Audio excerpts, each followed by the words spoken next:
You are not live. I get excited every time it says that, right? What's up, y'all? Hold on. Um, driving home from work.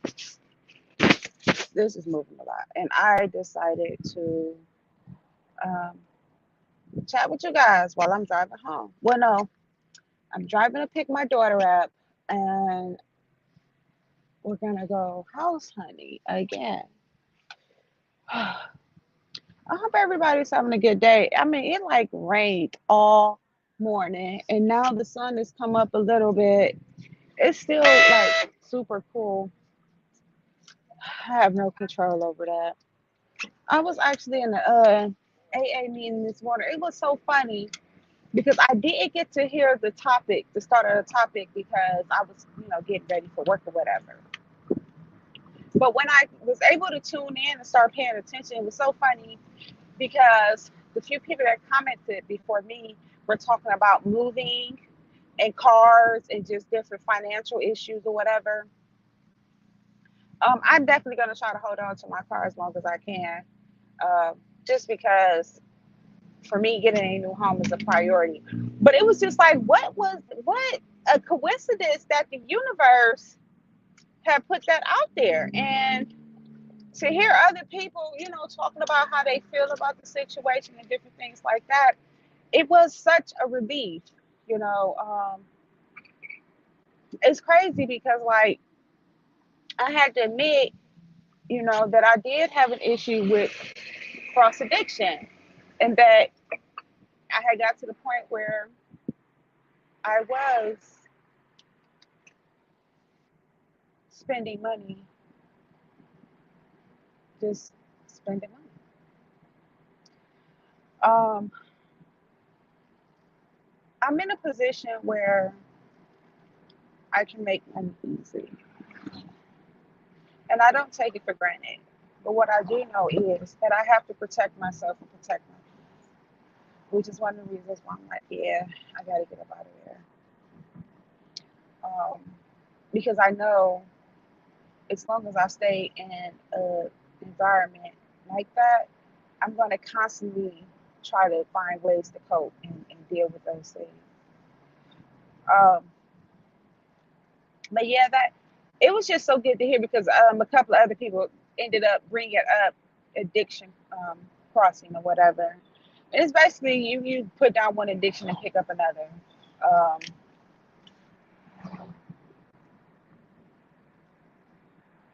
it was just refreshing to hear. I kind of caught another one earlier because I like sometimes I listen to jazz, sometimes I listen to blues, sometimes I listen to AA meetings, sometimes I listen to audiobooks. It just depends on what I want to do in the morning, but I definitely try to listen to things that put me in a decent state of mind. Like I don't need to be revved up, amped up anymore. Like I'm past that. If anything, I need to turn down sometimes. But yeah, I couldn't wait to get on and talk about that. Talk about the importance of, going to AA meetings, NACA, therapy, all of those things that you guys know I push, the importance of it. It is so important, just to be able to get a lot of that junk off of your chest. Like with the fellowships or therapy, you have someone to talk to that you can piggyback off of. Now, I will say, having a conversation and just going back and forth like me and the people did this morning, is cool. Unsolicited advice is one of the reasons I kind of fall back from traditional meetings or in-person meetings for the most part. Some I still will go to here and there, but like that unsolicited advice is, you know, I just want somebody to hear me. I don't want nobody to tell me what to do. Um, and that's what I got today. And I'm not going to even say that secular meetings don't have some BS in it too. People are just people. But I stay away from the meetings that have the people in it that give unsolicited advice. I'm gonna be honest with you. I stay away from the people. It was funny because I was talked with my sponsor yesterday. I am driving, so I can't see who's coming in, who's typing, and I'm in a like high traffic area where it'd be a bunch of drunks and crackheads. So thank you to all joined in. Um, and we was talking about how the meetings is in the inner city versus the suburbs. And what I found is that people walk out of meetings and don't come back because of how they are in the inner city. Now, my sponsor has a lot of time, so he still, holds on to a lot of the old school things. They never want to admit how off-putting.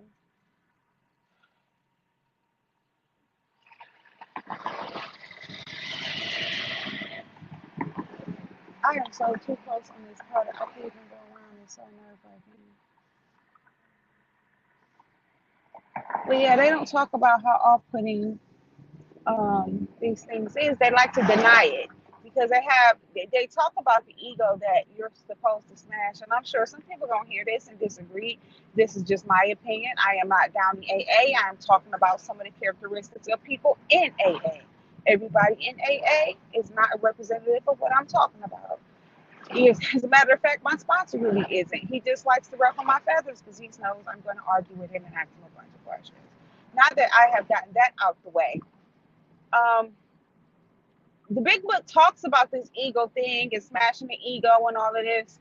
And I could tell you, sometimes I think, just from what I've seen with some people, that their ego gets bigger. They get like this arrogance about them. They walk around with their chest puffed out. And you should be proud that you're in recovery, you got sober, and you've changed your life. For some people I know still be out here fighting and hanging out and kicking it. But when you puff your chest out and you do it in a way to belittle people by flaunting the time you have, or you know telling people that they have to do what you did in order to be successful in their recovery, is a bunch of bull. My sponsor says it all the time. He actually despises people who hold that belief. He says all the time, their sobriety journey is theirs. So when you go to a lot of these old school meetings where this person just blatantly ran a light. Come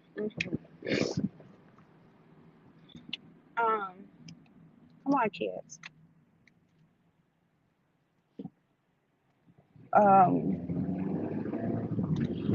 And he explained why they are that way.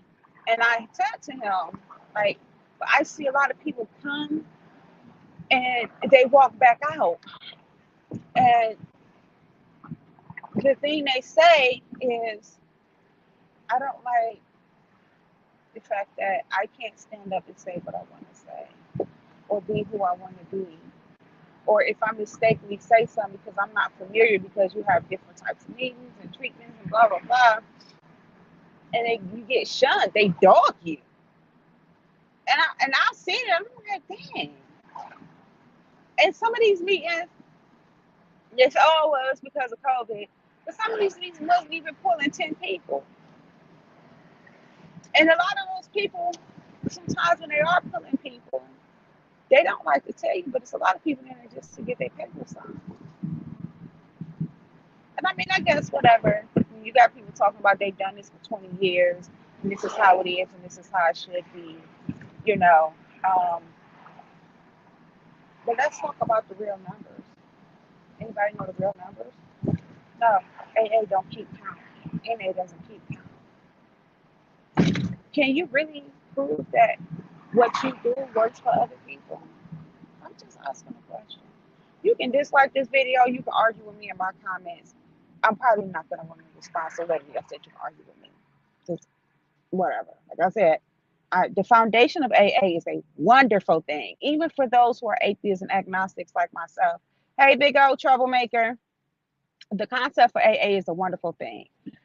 But when I see and I look at some people And I've even seen this people with 2 and 3 years, 4 years, 5 years. They have this. They puff their chest out. You know, and that's what lets you know that it's more to just not drinking or not using and going to meetings. It's a lot of work. Recovery is work. Not drinking no more. Congratulations. Recovery is work. Not, using or smoking or whatever you did no more. That's great. Recovery is work. That's where the ego smashing and all those things come from. In my opinion, it's because you're working to get away from the lifestyle and the habits that you had before. It's kind of crappy if you sober, you got some time, but you still being a weirdo creepo male and still trying to trick with women and trick with women that's still using. You know, that's weird, right? It's. I knew this person was gonna get over. Um, it's a shame when you see women who supposed to be sober and have time, and they are trying to sleep with the young cats. You know what I'm saying? That some people from Philly say young bulls. That's so funny to me when I hear it. But they trying to sleep with the young cats. You know what I'm saying? Like, or the people that come in and they early in sobriety. Or they just like bullying them and manipulating them. Making them think that they don't need to take their antidepressants because that's a mind altering drug. No, it's not.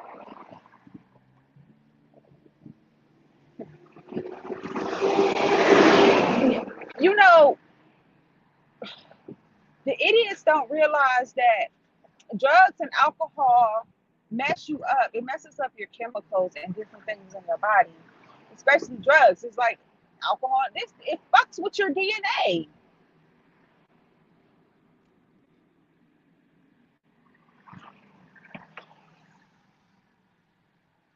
When you look at it on a scientific level, dopamine is one with an A that I can't pronounce. Listen, just go look it up because I'm not gonna mess up the words. But you can look at it on a scientific level and look at it how doctors view it or some things about it. And even in the big book back in 1935, 6, 7, 8, 9, whatever, um, it speaks then. The doctors are just like, wow. They know it's something that they can't do anything about. They hope there's something that can be done, but they can't do anything about it. But they do know it's different. They understand that it's a disease. It's incurable, but it can be managed. That's from then. Back then, Wright's brothers, all that wasn't even existing. World War One, Germany. So when you find people that tell us that when they don't need to take that antidepressant, I'm like, damn, that's a death sentence. Now, you may not need to take Xanax. You don't need to take Valium. I agree. But when you're talking about taking something as simple as Zoloft, Paxil, Lexapro, maybe, meds, a mood stabilizer like Seroquel, and I've even seen people that say that once they got a handle and learn how to manage, they stop taking their meds and they do it just fine. But that's like a death sentence to tell somebody, don't take your meds. Terrible. I've also seen where people have been told that they have to dress a certain way. And I'm not saying like when I say dress a certain way, I mean literally, and they say this is over towards the West Coast, not in Cali, but like over in that area like Washington, Seattle, that there are some that in their fellowship they want to tell the people how to dress. Now, I have experienced that where depending on where you are, if you because I had my old sponsor was this way that you have to dress up when you're going to do a lead. Like if you just getting off work, they expect you to change your clothes. It's crazy, And I've seen it where people are like, okay, they get off work at 4:30, 5 o'clock, and they just come to do their lead. And I've seen my old sponsor pull people to the side like, yeah, you know, you're not supposed. She used to tell them, you're not supposed to come and do leads like that. Lead is like for some places the speaker talk. It's when one person stands and tells their story to the group, right? Then at the end, the group gets a comment, blah blah blah. And the first time I seen her do it, I'm like, I'm not gonna call out her name, but that's what I was thinking. I'm like, what is this? Why does it matter? Now, I will say if you working and you doing like construction and your clothes is filthy, I get it. But if you just got getting off work, like say me being a nurse, I just really don't have time to change. What is the problem in that? What is the harm? Or somebody just got off work and they business casual sweater, some jeans, nice pair of shoes. You know, what is the issue? And she used to be like, and see, they got enough time. And it was like the one guy was like, I just got off work and literally at 5 o'clock. This meeting started at 6. When do I have time to change?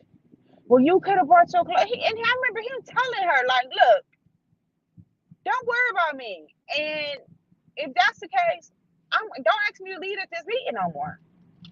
You know what I'm saying? Like, no one cares. And it was so funny because it was the truth. But they'll have you thinking that. And I hear it's even worse when you go into the other fellowships. I know in NA, I'm not saying that I've never seen that, but I've heard that it's even worse. Like, you know what I'm saying? You come in there just in some jeans and the t-shirt, everybody looking at you like you crazy. That's crazy. But I also heard some other things, and like I said, I don't know if it's just because of the demographics or where you're located, but I'll leave that there. I'm not going to get into that because I don't want to mislead anyone. But I do want to let people know that you don't have to dress a certain way if that's what you choose not to do. You might not even have the money to get those clothes. I remember they used to talk about this one lady because how she dressed. She really didn't dress up a lot, but she had a little piece of job. She had to pay rent, light, gas, all that. She didn't have Section 8. She didn't have any of those things. So she had got sober, clean and sober, and she got her own place and all that. But you know what I'm saying? She still had to pay all these bills, buy bus pass, all of that. And they talked about her like she a dog. And I used to be like, one day I was like, but she don't live in public housing. She don't have Section 8, no, rent vouchers or nothing like that. So I mean, she may not have that many outfits, but she got a place to stay. This woman at one point was homeless, living in a bus station, ain't showered in 2, 3 weeks. That was her story. So you worried that she only got maybe 6, 7 outfits that she got to mix and match? But she got a home. She's clean and sober. You know, she's clean. She looks decent. She keeps her hair cut, whatever, whatever. Got a little friend to cut her hair or something for a few dollars. Like it was just unbelievable. And then I get with my sponsor. He kind of be on that, but he already know I ain't on that. I got piercing. You take that piercing out. No, not doing that. And he cool with it because like I said, he likes the breath of my feathers.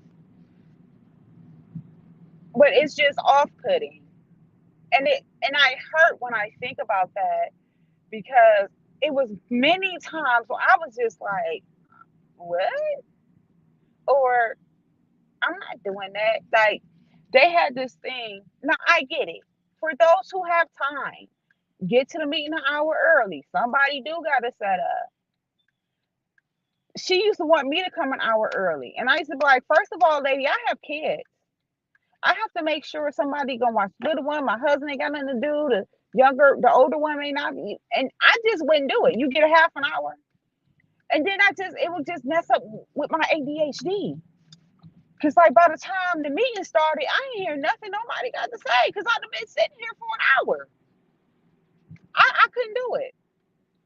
And she used to always have something to say, or well, we ain't supposed to nothing. First of all, you got adult children. All you got is a cat and a dog. You know what I'm saying? But these are the things that they'll tell people. I remember I watched a lady cry. She was giving her talk about how when she first got sober, how she would spend hours just hanging with people in the fellowships, and she wasn't really spending a lot of time with her kids. And she was talking about this one place here that used to be 24 hours a day. You know, you can go fellowship, you know, they offer food, play cards, whatever. It was just like a 24-hour little place for sobriety. And she cried because she's like, and she still ended up with a significant amount of time. At this time, the lady, I was like a few months older, and the lady had 20 years. So she probably got 22 on her way to 23 years now. But she cried. And the reason she cried is because she said, I relapsed. And no one understood because she's going to meetings, she's doing what she got to do, blah, blah, blah. And she's like, and not only did I relapse, my kids told me they couldn't stand me. They resented me because they felt like that I had put AA and everything before them, sorry. So where she thought she was doing the right thing, it turns out that she really wasn't. She was doing more harm than good. And she talked about that. She talked about having a balance. And it was funny because after hearing her talk, I hate when these people do this. When after hearing her talk, I was able to understand creating a balance. I have children. I have a spouse. I can't do what a single person does. That's single, no mate, adult children. I can't do what you do, right? And so I had to learn that. And even though I had people that was still coming at me and saying crazy things, I had to let those things roll off my back. And it was hard. I tell anyone, a lot of the stuff that went on there was hard. Now, some things I get, the discipline, you know, all of those things, being structured, the repetition, you know, being helpful, being friendly, being into helping others, being into service. But like with myself and others, I just was like, dang, why is y'all, you know, trying to get the person with a lot going on to try to do this? Like I even met a girl, she stopped coming. I don't know if she relapsed or not. I never say that a person relapsed because they stopped coming. But she just stopped. She's like, I can't do this. She had just got her baby back, you know, trying to get it back full custody. She was doing all these things, and they were still trying to convince her to, you know, do meetings and be in service. And she like, she had this baby, and I remember one time she was being a chairperson, like I guess you would call it a facilitator, and her baby kept running up to her crying. And do you know it was people in the meeting rolling their eyes and scoffing? And someone even said, now her baby was a year old. Someone even said, like, you know, you got to get a bigger hold or whatever on your kids. And my sponsor came in the middle of the meeting, and he stood up and he said, that is a 1 year old baby. Maybe y'all should stop trying to push this girl hard, you know, push her to try to do all this in service stuff. You know, she got this baby sitting here. And he's really big on that, you know, like when you got time, if you see someone with a kid or somebody that's disabled, you get up and help them. That's being in service. But he also told me to let certain things roll off my back because he told me, he was like, he said, you got a family, you got kids, you know, you work. You can't do what I do as a 70-year-old man. You can't do what a 60-year-old retired woman is doing. You know, you do what you can, but you can't do those things. And he said for him that was the only drawback about inner city meetings. That, and then he said another thing was um, the competition. He didn't like, you know, all that. He just didn't. So when he came back around, he kind of stayed where he was able to be around like-minded people. This is why I hate picking this girl up from school. And then she about to be mad because I'm about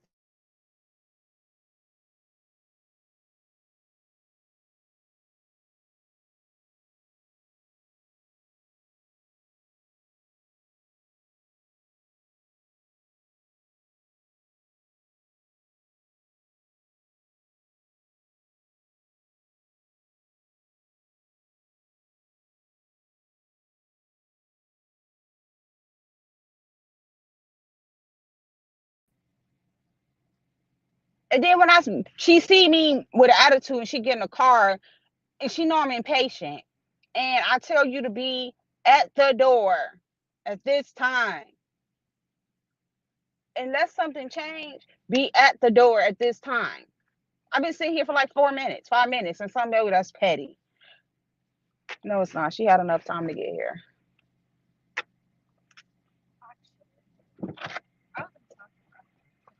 Yeah.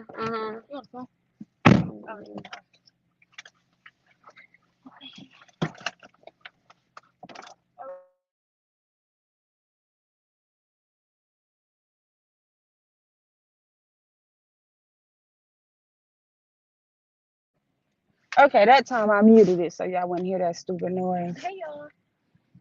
Zach says I hi. got a cookie. She got a cookie. From where? This is my cookie I didn't eat last night. I just want this cookie. So yeah, I don't know. And I know some people gonna hear this and they gonna be offended and they're gonna be mad and you better hope this and blah blah blah. And, I'm just talking about my experience and my observations while being People got yeah, yeah.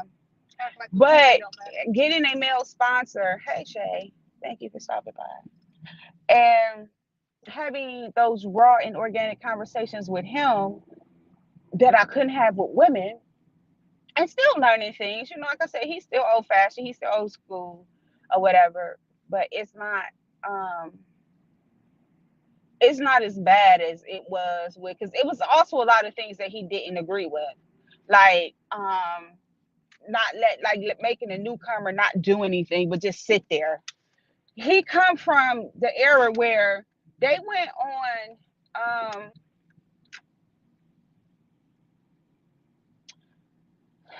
12-step calls and they would make sure that they took the newcomer because their theory back then was a person that's out here struggling, see a person with a week or 2 weeks or a couple of months or whatever, clean or sober, they're going to take to them versus someone that's 25 years sober. And some people are like, why? I'm like, because that's what they do, and I've seen it for myself. I've had a huge response to people that only got a few weeks sober, a few days sober, and they look at me and they will always come and just say like the most kindest thing. Um, and so I can see how that theory is true, and that's why he just absolutely cannot stand when they carry on and do these kind of things. Bear with me, guys. I am house hunting while I'm talking to y'all. So that was another thing he would complain about. Well, not complain, but talk about, and just the whole fact that the breeding, like in some places, they should restrict the newcomer on reading. It's like, dude, why did you have to take off like that? People just weird. So like they only want the newcomer to read certain things, or they don't want the newcomer to read at all. And his thing is, the newcomer can read how it works or the steps. Like, how is the newcomer supposed to initially know what the program is about and be able to know what they're doing if they're not allowed to read?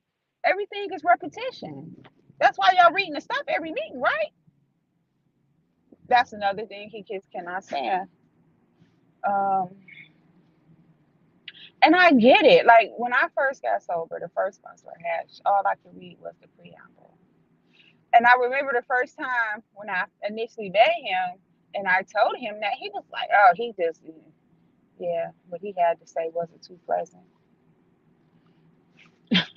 He does not like that. He does not like the whole wait a whole year before you do stuff. He does not rock with that. He feels like, again, the newcomer should be getting the service immediately. They should be involved immediately. You know what I'm saying? They should be involved. He said, and what his biggest problem with a lot of people is they'll say so and so relapse because of X, Y, and Z. Like, and he said, no, they relapse because they relapse. They relapse because they want to drink. They relapse because they want to smoke. They relapse because of that. They didn't relapse because you let them chair a meeting. or you let them read something different besides the preamble or how it works. That didn't make them relapse, right? Like he just think he has, and that was another thing too. Um, Coming to find out, that's why he also had trials and tribulations with the inner city meetings is because of his beliefs like that. And I get it. Like I remember the girl that was sponsoring me. She wanted me. She told me not to go to work. You coming? Come on. You can't be nice to people. She's, oh, you don't need to go to work for the first year. I remember when I told him that, he's like, well, what do you tell the people that got sober and still got jobs? What do you tell them to quit? What do you tell a person that, can only go to treatment for 30 days and then they got to do IOP? You tell them to quit their job? He couldn't stand that. I'm just talking about these things because I'm bored and I'm just driving around. But you don't know how to get the information. So you right. I was about to say you gonna have to get a pen and paper. Cause like Nothing. This will say for sale. no, because no, I have to wait a year because what I want to do I have to wait a year for. Um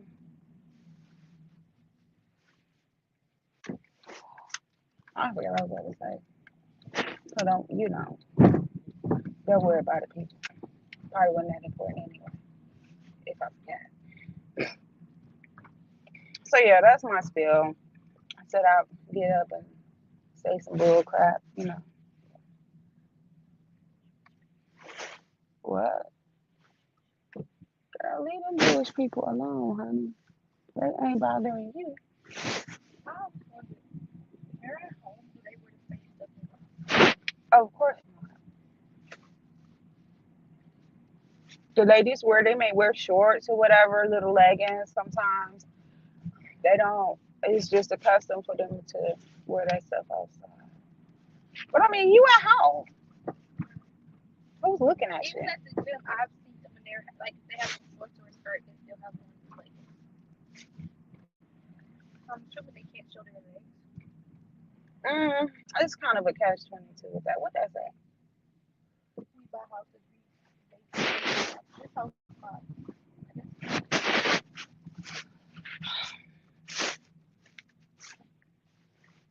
You want to go grab the information for that there's one? really not even no information. It's just a number. Okay, I just need the address and the phone number. Anyway, guys, let me go do this. Cause yeah, right. Um, bye y'all. You forgot to say your